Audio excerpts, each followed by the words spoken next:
एक ऐसे विषय पर बात करने जा रहे हैं जिसे हमने भुगता है, जिसके बारे में हमने सोचा भी है कई बार, लेकिन हम ठीक से उसको कभी भी व्यक्त नहीं कर पाए। या फिर ये था कि एक सोच थी हमारी कि आज नहीं तो कल अच्छे दिन आएंगे और कभी ना कभी ये सब कुछ जो निज़ाम है ये अपने रास्ते पर आएगा, बदलेगा। उसी के इंतज़ार में हम बैठे रहे। मोदी सरकार की कुछ ऐसी गलतियां हैं या कहें कुछ ऐसी कमियां हैं जिसको एक आम आदमी ने भुगता है। वो आदमी जो टैक्स पेयर है, वो आदमी जो जीएसटी भरता है, वो आदमी जो दवाइयों से लेकर सब्जियों से लेकर एक छोटे मोटे काम कराने तक में अपना टैक्स भरता है, उस आदमी के लिए इस मुल्क ने, हमारे यहाँ के प्रधानमंत्री ने, इस सरकार ने क्या किया, आज मैं इस पर बात करना चाहता हूँ। सबसे पहले मैं बात करूँगा मिडिल क्लास की। मिडिल क्लास को ऐसे निकाल कर फेंक दिया गया है जैसे दूध में से मक्खी निकाल कर फेंक दी जाती है। मिडिल क्लास के लिए इस सरकार ने कुछ नहीं किया, क्योंकि उनको पता है कि इनके लिमिटेड वोट हैं, वो तो हमको मिलने ही मिलने हैं। क्योंकि मिडिल क्लास वो है जो दिवाली भी मनाती है, जो दशहरा भी मनाती है, अपने पिता का श्राद्ध भी करती है, वो धर्म को भी मानती है, वो कर्म को भी मानती है, वो मेहनत भी करती है और उसके बाद वो सरकार को टैक्स भी देती है। तो उस मिडिल क्लास का वोट तो इनको मिलना ही है, ये इन्होंने सोच लिया है। इसीलिए इन्होंने उनका पैसा बेतरतीब तरीके से अपनी अपनी योजनाओं में, जो उनके मन में योजनाएं आई उसमें बांटा और उसके एवज में इन्होंने वोट लिया। ऐसा नहीं है इन्होंने फ्री में बांटा। उज्ज्वला योजना हो, कोई लाइट योजना हो, कोई शौचालय योजना हो या कोई मकान बनाने की योजना हो, उसकी एवज में इनको वोट मिला। फ्री में किसी ने कुछ नहीं दिया, लेकिन इसमें पिसा कौन? Middle class. आप देखिए मिडिल क्लास में जितने भी सीनियर सिटीजन हैं उनके लिए इन्होंने क्या किया। इतना कोरोना का ये जो समय बीता, इसमें उनके लिए किस तरह की सुविधाएं दी गई? क्या उनसे पूछा गया कि आप कैसे जी रहे हैं, आप कैसे रह रहे हैं, आपकी ज़रूरतें क्या हैं, आपका खर्चा कैसे चल रहा है? एक मिडिल क्लास के जवान बच्चे को मैं देखता हूँ, उसको ईएमआई की भी चिंता है, उसकी नौकरी की तनख्वाह या तो आधी हो गई है, उसकी नौकरी छूट गई है। वो टैक्स पेयर बेचारा, वो जो आपका वोटर है, उसको क्या मिला? कुछ नहीं मिला, कुछ किसी ने नहीं दिया। वो आज भी जद्दोजहद कर रहा है अपने बच्चों का पेट पालने के लिए, उनकी फीस भरने के लिए, लेकिन आपने उसकी कोई खैर नहीं ली। दूसरी तरफ आपने उनका क्या ख्याल किया जो फ्रीलांस आर्टिस्ट थे, जो फ्रीलांस काम करने वाले लोग थे? एक मजदूर था, एक आरओ का काम करने वाला था, जो आपके घर में आके आरओ की सफाई करता था, ठीक करता था। उसका घर में आना कोरोना की वजह से बंद हो गया। उसने 4 महीने कैसे बिताए? क्या आपने इस बारे में सोचा? एक प्लम्बर है, एक इलेक्ट्रीशियन है, उसके बारे में कभी सोचा? क्या उसको कुछ दिया या उसकी जेब ही काटते रहे आप हमेशा? आप जरा सोचिए। और ये जनता को भी सोचना होगा कि ये लोग हमें किस तरह से ठगते हैं और किस तरह से हमें लात मारकर एक तरफ कर देते हैं, क्योंकि इनको पता है ये वोट तो हमारा पक्का है। आप दूसरी तरफ देखिए, आयुष्मान योजना किसको दी जा रही है? क्या मिडिल क्लास में ऐसे लोग नहीं है जिनको आयुष्मान योजना की जरूरत है? क्या यहाँ सीनियर सिटीजन नहीं है? क्या ऐसे लोग नहीं है जो अकेले रहते हैं? क्या यहाँ ऐसे लोग नहीं है जिनको इस तरह की सहायता की जरूरत है? कोई पूछने वाला नहीं। जिनकी पेंशन आ रही है या जिनको पैसा कहीं से आ रहा है या जिनके पास पुश्तैनी पैसा पड़ा है, उनको तो भूल जाइए, वो आपको वोट भी नहीं देते हैं। लेकिन जो लोग अकेले रह रहे हैं, जो हैंड टू माउथ हैं, जो लोग अपनी मेहनत करके पैसा कमा रहे हैं, उनका जो कोरोना में हाल हुआ, उसमें कौन पुरसाने हाल हुआ? कोई पूछने आया? किसी ने कुछ नहीं पूछा। इसी तरह से कई गलतियां हमने की हैं। आप देखिए, कोई भी मिडिल क्लास के लिए ऐसी योजना नहीं लाई गई जिसमें कि उनको थोड़ी बहुत कमर सीधी करने का मौका मिल सके। जर्मन के अंदर 50% से ज्यादा जीडीपी उन्होंने ऐसे लोगों के बीच बांट दिया। अमेरिका ने अपने लोगों की जेबें भर दी ताकि उनको किसी तरह की परेशानी ना हो। स्विट्जरलैंड हो, फ्रांस हो, दूसरी कंट्रीज में देखिए, हर जगह लोगों की मदद की जा रही है। लेकिन यहां किसकी मदद हो रही है? सिर्फ उसकी जिसका वोट आपको लेना है। तो यहां पर इस तरह की जो ये गलती सरकार ने की, ये बहुत बड़ी और बहुत भारी गलती थी। इससे लोगों में रोष है, दुख है और वो शर्मिंदा है इस बात पर कि हमने एक ऐसी सरकार चुनी है जिसने हमारा बुरे वक्त में ख्याल नहीं रखा। आपने देखा होगा अर्नब गोस्वामी ने थोड़ा बहुत कुछ महाराष्ट्र गवर्नमेंट के बारे में बोला। एक लड़की ने ममता बनर्जी का मीम बना दिया, उनको जेलों में ठूस दिया गया। यहाँ पर कितने पत्रकार ऐसे हैं जो देशद्रोह के काम में लगे हुए हैं, जो देश की इमेज खराब करने में लगे हुए हैं, जो सरकार की इमेज खराब करने में लगे हुए हैं, जो यहाँ के लोगों को नीचा दिखाने में, इंटरनेशनल प्लेटफॉर्म्स पे उनको नीचा दिखाने के काम में लगे हुए हैं। किसी के खिलाफ आपने कोई काम किया? आपने इतने मुकदमे लोगों पर लगाए, किसी को सजा हुई?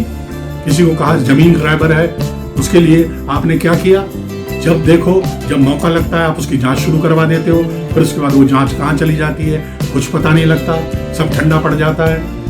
ये किसी को सजा नहीं होने वाली। जिस तरह से मिस्टर केजरीवाल ने किया था, उन्होंने कहा था मैं 30 दिन के अंदर शीला दीक्षित को जेल भेज दूंगा। आज वो शीला दीक्षित जी स्वर्ग सिधार गई हैं, लेकिन आज तक भी केजरीवाल ने उसके विषय में एक शब्द नहीं बोला है।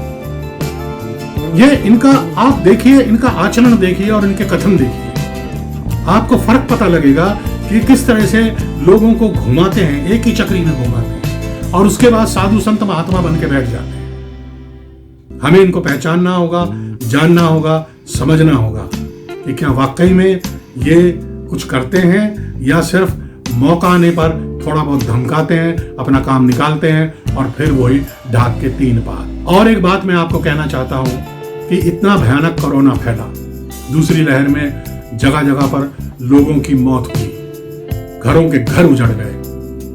आपने किसी भी राज्य की जवाबदेही तय की? आपने राज्यों को अधिकार देकर उनके सर पर ठीकरा फोड़ दिया। पंजाब में वैक्सीन जो है प्राइवेट अस्पतालों को बेच दी गई।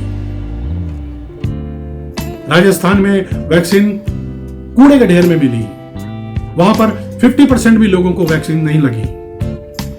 पंजाब में भी यही हाल है, छत्तीसगढ़ में भी यही हाल है, महाराष्ट्र में भी कचरे में वैक्सीन पाई गई, दिल्ली में भी यही हाल हुआ। वैक्सीन पूरी इस्तेमाल ही नहीं की गई। क्या ये पूछा गया कि अगर वक्त पे ये वैक्सीन लग जाती तो कितने लोग मरने से बच जाते? आपको अगर शासन चलाना है तो कुछ तो सख्त नियम भी अपनाने पड़ेंगे। शासन ऐसे नहीं चलता, मैं बाल बढ़ा लूं, मैं दाढ़ी बढ़ा लूं, मैं मूछें बढ़ा लूं, मैं लंबा कुर्ता पहन लूं, उससे सिर्फ शासन नहीं चलता। या सिर्फ पाकिस्तान को धमकाने के काम में हम लगे रहेंगे 24 घंटे। हमें यह भी देखना होगा कि हमारे भीतर कितना नुकसान पहुंचाने वाले लोग हैं, उनके खिलाफ हम क्या कार्रवाई कर रहे हैं। इसके बाद मैं चौथे नंबर का जो पॉइंट रखना चाहता हूं कि इस सरकार की सबसे बड़ी कमजोरी एक और रही, इन्होंने किसी भी राज्य में कोई भी सॉलिड, शक्तिशाली, जबरदस्त नेतापन अपने ही नहीं दिया। जिस तरह से यूपी में योगी जी एक बेहतरीन सीएम के तौर पर खड़े हुए, नेता के तौर पर खड़े हुए, आज वो इतने लोकप्रिय हैं कि पूरे यूपी में लोग उनको पसंद करते हैं। क्या और राज्यों में ऐसा हुआ? दिल्ली में आज ढूंढे से एक नेता ऐसा नहीं है जिसके पीछे 100 आदमियों की भीड़ खड़ी हो जाए। अगर आप अपने बीजेपी के वर्कर्स ना लाए तो किसी मोहल्ले में 100 आदमी उनको सुनने नहीं आएंगे। बाकी राज्यों में भी देख लो आप, कहां पर इन्होंने इस तरह का कोई नेता खड़ा किया, कोई जुझारू नेता जिसे कहते हैं वो खड़ा किया। जैसे यहां शीला दीक्षित थी, मदन लाल खुराना थे, साहिब सिंह वर्मा थे, कहां गए वो सब लोग? क्या उसके बाद एक भी नेता पैदा नहीं हुआ?